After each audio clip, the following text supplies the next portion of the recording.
Assalamualaikum warahmatullahi wabarakatuh. Izin senior izin mempresentasikan materi diklat yang kelima, yaitu menjelaskan materi dari materi pertama sampai keempat dan juga filosofi tentang brevet. Yang saya ketahui, brevet itu merupakan wing. Wing brevet itu memiliki banyak arti seperti 8 sayap luar, menandakan 8 sikap wajib taruna-taruni STKD, yaitu yang pertama bertakwa kepada Tuhan Yang Maha Esa, yang kedua memiliki rasa cinta tanah air, nasionalisme dan juga patriotisme, yang ketiga memiliki rasa solidaritas dan jiwa korsa tinggi sesama alma mater Teknik Dirgantara, yang keempat menjaga nama baik alma mater Teknik Dirgantara, yang kelima bersikap ramah tamah dan sopan santun terhadap sesama atau orang lain, terlebih lagi kepada orang tua atau yang dituakan. Yang keenam menanamkan jiwa kepemimpinan dan senantiasa menjadi pribadi yang bermanfaat, menumbuhkan rasa tanggung jawab atas setiap tindakan yang dilakukan. Yang kedelapan memiliki kedisiplinan atas pekerjaan di bidang keahliannya.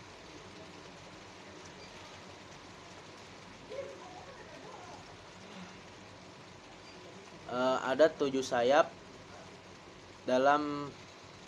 di bagian dalam, menandakan 7 tujuan taruna-taruni STKD. Yang pertama, menjadikan pribadi yang bertakwa kepada Tuhan Yang Maha Esa. Yang kedua, berkompetensi, memiliki nilai saing, memiliki kreativitas tinggi serta berprestasi, berakademik maupun non-akademik.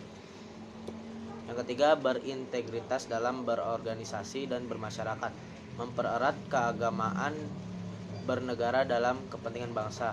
Taruna-taruni dapat menerapkan disiplin baik dalam hal akademik maupun non-akademik, menjadikan taruna-taruni sebagai individu yang dapat dipercaya dan dalam menjalankan tugas atau amanah, menerapkan jiwa korsa dalam rasa simpati dan juga empati dalam kehidupan sehari-hari, menciptakan SDM yang berkualitas dalam dunia kerja.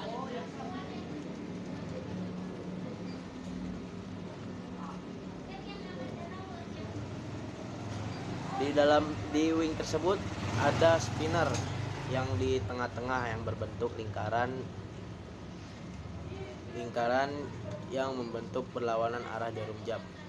Spinner mempunyai arti bahwa setiap tantangan yang akan kita hadapi harus dihadapi secara berani, gagah dan bertanggung jawab, dan selalu berpola pikir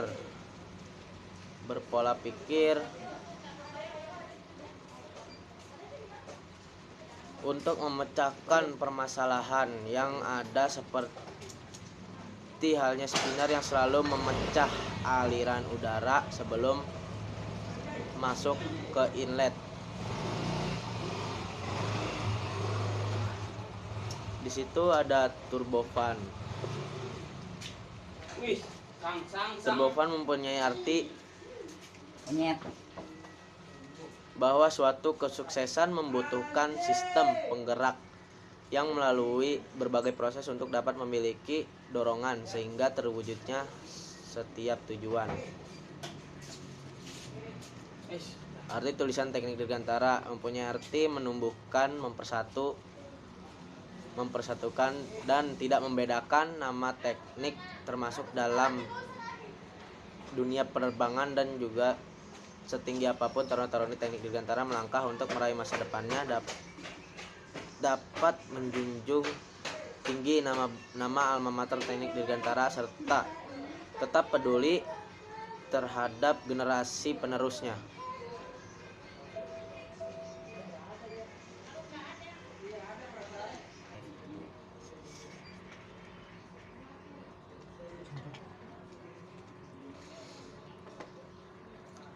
Materi diklat yang pertama yaitu tentang S1 Teknik Dirgantara. Kita sebagai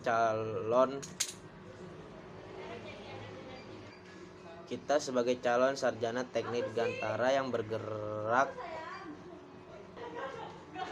di bidang penerbangan sudah semestinya mengetahui sejarah dunia penerbangan dari awal hingga sekarang.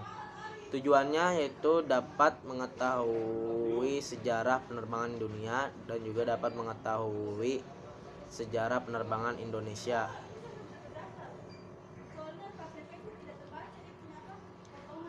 Sejarah penemu pesawat terbang memiliki peran besar terhadap alat transportasi yang sangat penting di dunia, di mana pesawat terbang menjadi transportasi yang populer di masa ini dan menjadi pilihan ketika berpergian. Sejarah singkat penerbangan dunia. Penemu pesawat terbang. Ada 3 tokoh penemu pesawat terbang, yaitu Abu al-Qasim Abbas Ibnu Wirdas al-Taqurini pada tahun 875 Masehi. Yang kedua Leonardo da Vinci. Yang ketiga Wilbur Wright dan Orville Wright, atau bisa disebut Wright bersaudara, pada tahun 1900-an.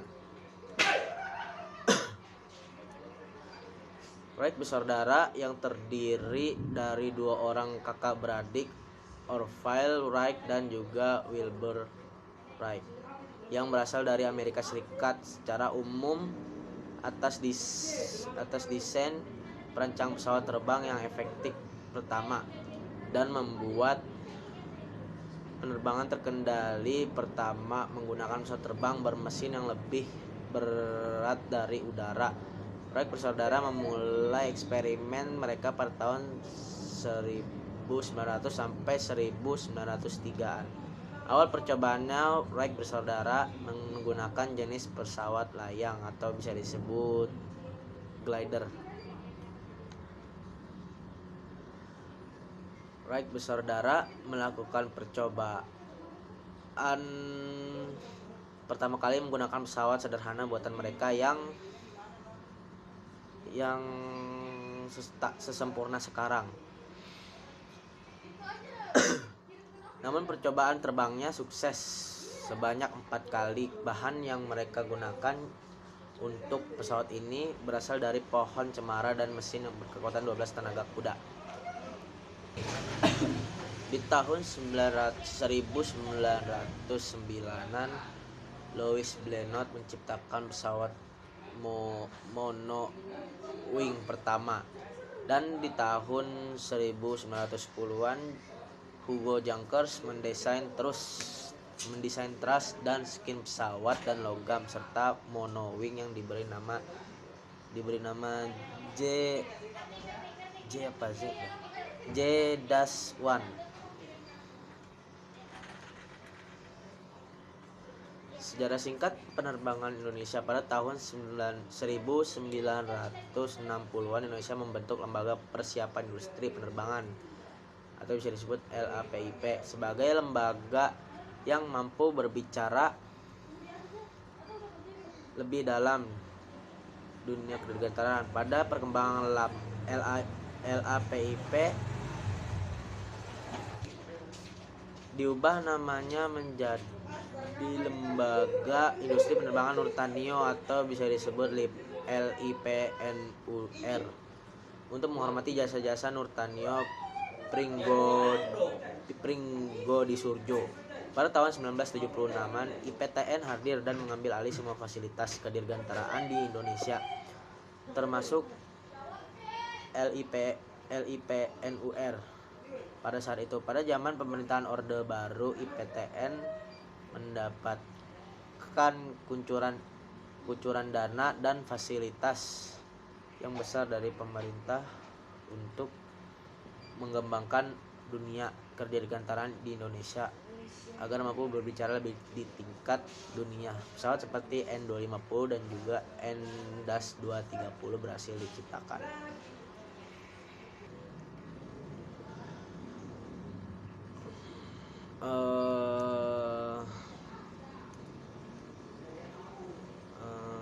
Lanjut ke materi yang kedua, macam-macam organisasi penerbangan dunia. Macam-macam organisasi penerbangan dunia yaitu ada 5 organisasi, yaitu IATA, ICAO, INACA,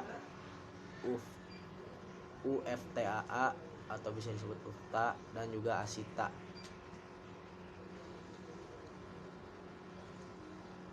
ICAO International Civil Aviation Organization atau bisa disebut ICAO adalah sebutan lembaga Perserikatan Bangsa-Bangsa PBB yang berdiri pada tanggal 4 April pada tahun 1947-an. ICAO dibentuk melalui persetujuan 26 negara yang sebelumnya mengikuti konvensi Chicago yang dilakukan di Chicago yang berlangsung dari tanggal 1 November sampai 9 Desember 1994. Organisasi penerbangan sipil internasional ICAO diatur dalam bagian kedua konvensi Chicago pada tahun 1944 dari pasal 43 sampai pasal 66.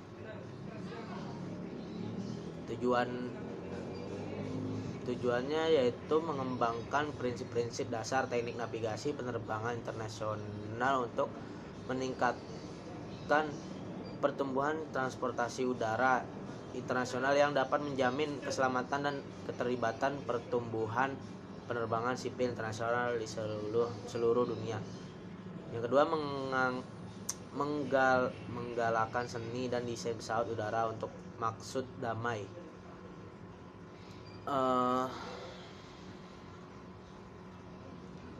Meningkatkan pertumbuhan jalur-jalur penerbangan, bandar udara-udara, fasilitas navigasi penerbangan internasional, memenuhi kebutuhan keselamatan, keteraturan, kelancaran, dan efisiensi dan angkutan udara yang ekonomis bagi masyarakat dunia.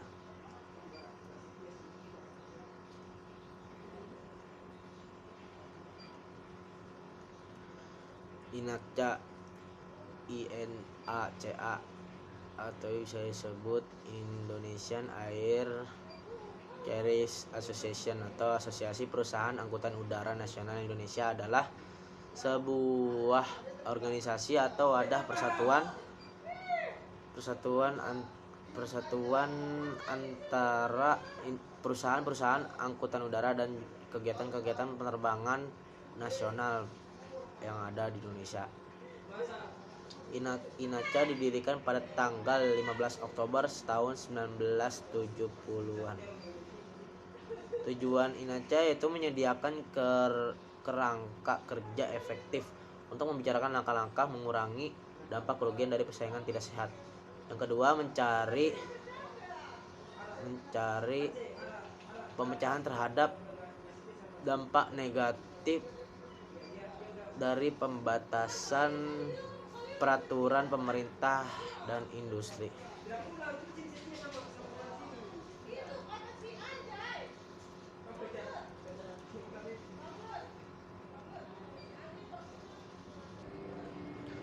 Lanjut ke materi yang ketiga. Materi diklat yang ketiga yaitu kenapa pesawat bisa terbang? Apakah karena ada jinnya atau yang lain? Tidak. Karena secara ilmu penerbangan pesawat kenapa bisa terbang? Karena memiliki 4 gaya dan juga 2 faktor, yaitu beban atau yang disebut weight, dan juga gaya dorong atau bisa disebut dengan thrust, dan gaya hambat yang bisa disebut dengan drag, dan juga gaya angkat yang bisa disebut dengan lift. Nah, 2 faktor tersebut yaitu karena adanya faktor manusia, human factor, dan juga faktor alam.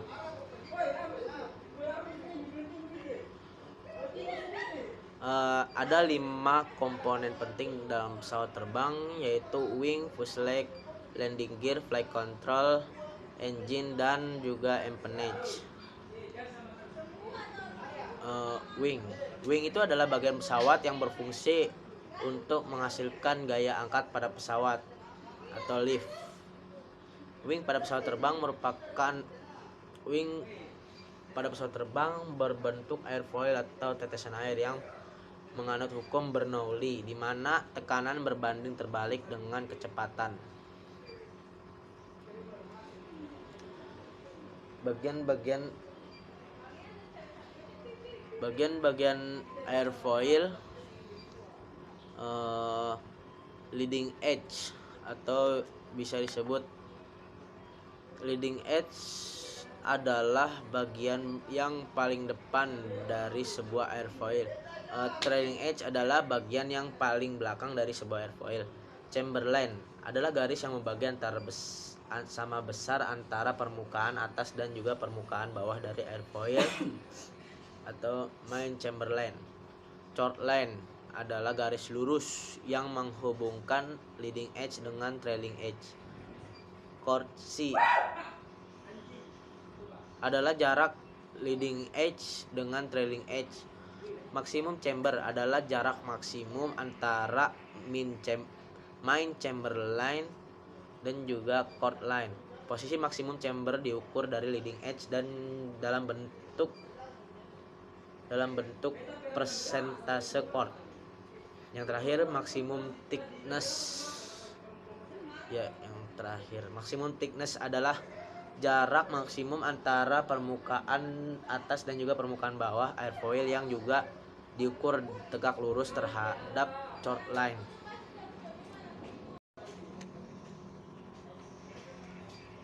Kita lanjut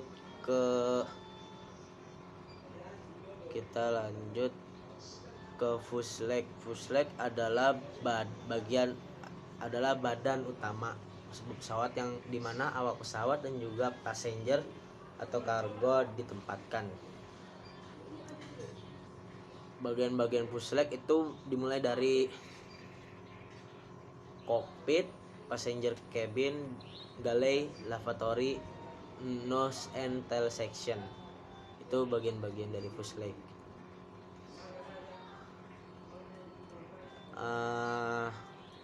Jenis-jenis fuselage yaitu ada semi monocoque dan juga truss.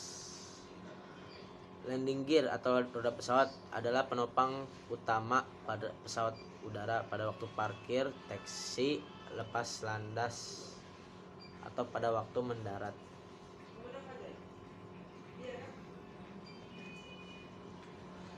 Macam-macam landing gear.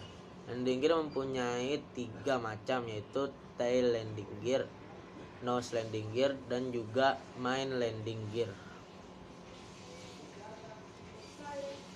Flight control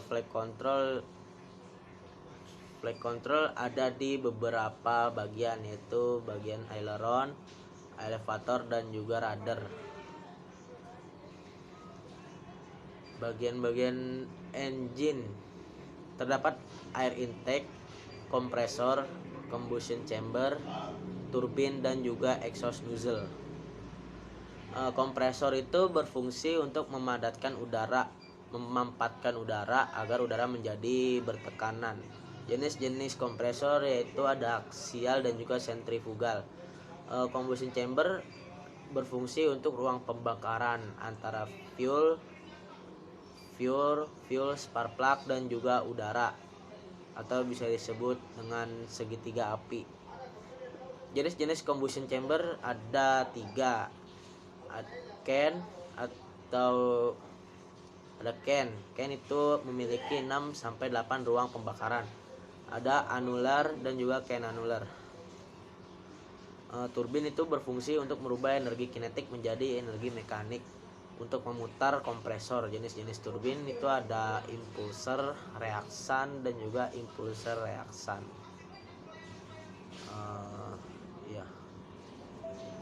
Sekian dari saya, kurang lebihnya mohon maaf.